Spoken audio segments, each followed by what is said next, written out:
पश्चिम बंगाल में जो बीजेपी ने ऐतिहासिक जीत दर्ज की थी, उसको लेकर ही आज जो है पश्चिम बंगाल में अमित शाह का दौरा भी हुआ है। पश्चिम बंगाल में अमित शाह पहुंचे हैं और बताया जा रहा है कि सीएम कौन बनेगा पश्चिम बंगाल का, उसको लेकर भी काफी ज्यादा चर्चाएं तेज है। क्यों? बिल्कुल, देखिए क्योंकि अमित शाह को जो है बीजेपी की ओर से पर्यवेक्षक यानी कि ऑब्जर्वर के तौर पे जो है पश्चिम बंगाल का नियुक्त किया गया था। और देखिए क्योंकि अपने आप में बहुत वरिष्ठ और गद्दावर नेता हैं अमित शाह, ठीक है, लगातार जिस तरीके से उन्होंने पश्चिम बंगाल में चुनाव के दौरान रैलियां की हैं, लोगों से जनसंवाद किया है, संपर्क अपना स्थापित किया है। उसके बाद अमित शाह ही थे सबसे पहले जिन्होंने जो है बीजेपी का जो है घोषणा पत्र यानी कि संकल्प पत्र जो है वो लागू किया था और जो जारी किया था उसमें तमाम कई सारी बातें उन्होंने रखी थी कि देखिए हमारी सरकार जैसे ही बनती है हम ये तमाम काम जो है उनको एक एक कर जो है लागू करना चालू कर देंगे। ऐसे में अब अमित शाह की भूमिका पश्चिम बंगाल के अंदर काफी ज्यादा अहम हो भी जाती है, क्योंकि जब आप जो है चुनाव के दौरान इतने एक्टिव थे, संकल्प पत्र आपने जो है जारी किया, घोषणा पत्र आपने जारी किया, सबसे ज्यादा प्रहार करते हुए भी देखिए अगर प्रधानमंत्री के साथ देखा जाए तो प्रधानमंत्री के अलावा अगर सबसे ज्यादा प्रहार किसी नेता ने किया है पश्चिम बंगाल के अंदर जाकर ममता की सरकार के ऊपर, तो वो दरअसल अमित शाह ही थे। बहरहाल बात की जाए कि अमित शाह को जिस तरीके से यहाँ जो है पर्यवेक्षक की भूमिका यानी कि ऑब्जर्वर जो है वो नियुक्त किया गया बीजेपी की ओर से, उन्हीं के अंदर जो है अब सारी जिम्मेदारी है कि आखिरकार कौन वो चेहरा हो सकता है जिसके नाम के आगे मोहर लग सकती है। क्योंकि अंकुर, एक और गौर करने वाली चीज ये भी है कि अमित शाह ने पहले ही इस चीज को कह दिया था कि देखिए जो मुख्यमंत्री होगा होगा बंगाल की ही धरती से। लेकिन समृद्ध सोचने वाली बात है कि यहाँ पर पश्चिम बंगाल में जो है बीजेपी को लेकर शुभेंदु अधिकारी का नाम सबसे ज्यादा आक्रामक चेहरा बताया जा रहा है। क्योंकि आज जब अमित शाह आए थे, जब बंगाल में जब वो पहुंचे थे, तब वहां पर शुभेंदु अधिकारी उनका स्वागत करने के लिए पहुंचे और वहां पर जो अमित शाह ने उनकी पीठ थपथपाई, उनको एक तरीके से प्रोत्साहित किया। तो यानी बंगाल की जनता को सीधे तौर पर यह लग रहा है कि जो है शुभेंदु अधिकारी को मुख्यमंत्री बनाया जा सकता है। और उनकी तुलना कहीं ना कहीं असम के मुख्यमंत्री हिमंता बिस्वा शर्मा से भी की जा रही है और दावा भी किया जा रहा है कि जैसे हिमंता ने असम में बीजेपी को मजबूत किया, वैसे ही शुभेंदु ने बंगाल में बीजेपी को मजबूत किया। शुभेंदु अधिकारी ने ममता बनर्जी को सीधे मुकाबले में 2 बार हराया। चलिए ये बात तो लाजमी है, ये बात तो सच है, इसको नकारा नहीं जा सकता। और पश्चिम बंगाल में बीजेपी की सत्ता यात्रा में शुभेंदु की बड़ी भूमिका रही है।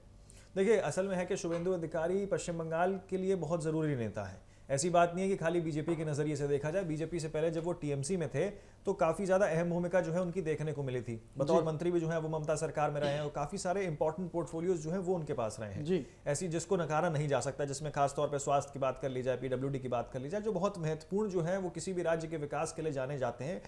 ऐसे तमाम जो है उनके पास पोर्टफोलियोज जो है वो थे। और उसके बाद इतनी बार जो है वो यहाँ से विधायक भी चुने जा चुके हैं। उसके बाद सिटिंग मुख्यमंत्री को हराना अपने आप में एक बहुत बड़ी चीज़ है और उपलब्धि भी है उनके लिए, ठीक है। और 2 सीटों से जीतना, नंदीग्राम उनके पास है। और इसी के साथ आपको बता दें कि भवानीपुर 2 सीट्स जो है जहां पर उन्होंने अपनी जीत दर्ज की है। हालांकि 1 सीट उनको खाली करनी पड़ेगी, लेकिन आपको बता दें कि बीजेपी है ये एकदम से पत्ते निकालती है, कोई नई चीज़ नहीं है इसमें। जिस तरीके से पिछले दिनों हमने देखा कि दिल्ली में जब जो है चुनाव जीतती है बीजेपी, जिस तरीके से दिल्ली में सत्ता परिवर्तन साफ तौर पर देखने को मिला, एक लहर चली आम आदमी पार्टी की जिसकी इतने सालों से सरकार थी, उनको बाहर कर दिया गया। वहां भी जो है मुख्यमंत्री अपनी सीट हार गए, डिप्टी सीएम अपनी सीट हार गए।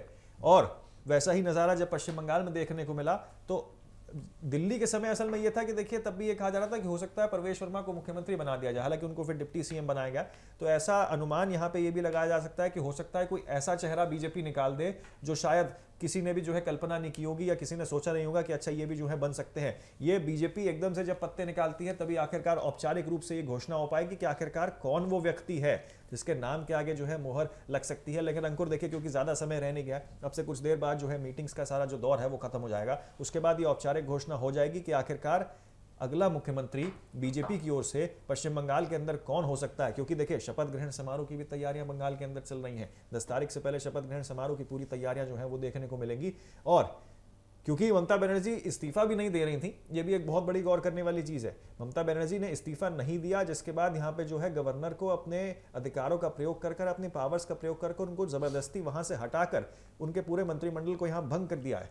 देखिए ये बहुत बड़ी चीज है। जिसके बाद अब मुख्यमंत्री अगला कौन होता है, अटकलें कई सारी लग रही हैं और इर्द गिर्द जो है चीजें वो शुभेंदु अधिकारी के आसपास घूमते हुए जरूर नजर आ रही हैं। लेकिन जैसा लगातार दावा कर रहे हैं कि भाई बीजेपी है, एकदम से कोई पत्ता निकाल के सामने ला सकती है, कोई ऐसा नाम जो है वो पेश कर सकती है जिसकी किसी ने शायद कल्पना नहीं की होगी। बिल्कुल समृद्ध, लेकिन यहाँ पर जनता को बताना बहुत ज्यादा जरूरी है कि यहाँ पर जो हिमंता बिस्वा शर्मा और शुभेंदु अधिकारी को जो मिल जोड़कर बताया जा रहा है, क्योंकि दोनों बीजेपी के कोर हिंदुत्व एजेंडे में फिट बैठते हैं। एक और चीज गौर करने वाली अंकुर ये भी है कि जिस तरीके से दोनों के आक्रामक तेवर जो है वो दिखाई देते हैं, बिल्कुल ये भी एक बहुत बड़ी चीज है जो एक प्लस फैक्टर बीजेपी के लिए भी है। बिल्कुल साफ तौर पर अभी मैंने आपको भी बताया कि कैसे हिंदुत्व के एजेंडे में फिट बैठते हैं, और घुसपैठ का मुद्दा दोनों नेताओं की राजनीति का बड़ा हिस्सा है। जो घुसपैठ को लेकर बातें हो रही हैं, हिमंता बिस्वा शर्मा भी कर चुके हैं, शुभेंदु अधिकारी भी कर चुके हैं, और लेकिन शुभेंदु अधिकारी ने हिंदू शरणार्थियों और घुसपैठियों में जो है जो फर्क बताया है, और इन्हीं सारी चीजों को लेकर जो है यहाँ पश्चिम बंगाल में जो कहीं ना कहीं शुभेंदु अधिकारी को लेकर जो लहर उठी हुई है कि शुभेंदु अधिकारी को बंगाल सीएम पद का बड़ा दावेदार बताया जा रहा है जी। ये तो फिलहाल चलिए, आपने बिल्कुल सही बात कही कि अभी तो मीटिंग का दौर चल रहा है, मीटिंग खत्म होगी, औपचारिक तौर से बताया जाएगा कि बंगाल का अब नया मुख्यमंत्री कौन होगा। और ये बहुत जरूरी है जानना, क्योंकि बंगाल की जनता उत्सुक बैठी है। बिल्कुल। बंगाल की जनता ने अगर बीजेपी को वोट दिया है तो किसी भरोसे से वोट दिया है, और अगर जो भी नया मुख्यमंत्री, बतौर नया मुख्यमंत्री जो चेहरा दिखेगा पश्चिम बंगाल को, उससे पश्चिम बंगाल की जनता खुश होगी या हताशा मिलेगी, तो चलिए देखने वाली बात है। लेकिन समझना ये भी पड़ेगा कि बीजेपी, आपने बताया कि कौन सा चेहरा सामने रख दे, कौन सा पत्ता खोल दे, ये चीज़ हमने दिल्ली में भी देखी, ये चीज़ हमने बिहार में भी देखी, कैसे नीतीश कुमार ने अपने पद से इस्तीफा दिया, उसके बाद सीधे सम्राट चौधरी को जो है वो बतौर मुख्यमंत्री बिठाया गया, उसके बाद रेखा गुप्ता की। अब ये चीज देखिए हमने मध्य प्रदेश में भी देखी है, क्योंकि देखिए पूरा चुनाव जो है वो शिवराज सिंह चौहान के नेतृत्व में लड़ा गया था, और उनको मामा के नाम से जो है वहां जाना जाता है जी। उनकी तमाम ऐसी योजनाएं, खासतौर पर लाडली बहना योजना जो है वो थी, लेकिन उसके बावजूद भी जो है मोहन यादव को मुख्यमंत्री चुनती है बीजेपी। जी जी, और ऐसा ही कुछ जो है राजस्थान के साथ साथ जो है तमाम ऐसे राज्य हैं जहां पे देखने को मिला है। तो ये कोई नई चीज बीजेपी के लिए नहीं है, लेकिन हालांकि जैसा कि हम लगातार कह रहे हैं कि देखिए अभी जो है चर्चाओं का दौर जारी है, मीटिंग्स लगातार चल रही हैं, बीजेपी किसके नाम के आगे मुहर लगा सकती है, अब से कुछ देर बाद जो है वो सार्वजनिक हो जाएगा। अंकुर देखिए साफ तौर पर दर्शकों ये जानना आपके लिए बेहद जरूरी है कि आज पश्चिम बंगाल के लिए अपने आप में एक बहुत बड़ा दिन है, क्योंकि चुनाव हो गया, निष्कर्ष आ गए, बीजेपी जीत गई, लेकिन मुख्यमंत्री कौन होगा ये तो चलिए आने वाला वक्त ही बताएगा।